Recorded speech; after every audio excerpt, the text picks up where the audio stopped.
Extended puppy pose. Stand on hands and knees. With exhaltation, slide hands forward, elbows straight, chest sinks downward, forehead rests on the floor. Fingers are open and active with supported pressure on the mat.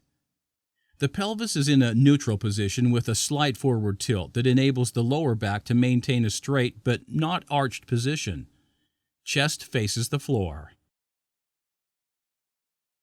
Common problem: tightening of the chest muscles will cause curvature of the upper back and cervical tension so that the forehead cannot reach the floor. Adaptation: place the forehead on a cube. See Solution 1. Advanced adaptation to deepen arm flexion and chest cavity stretch.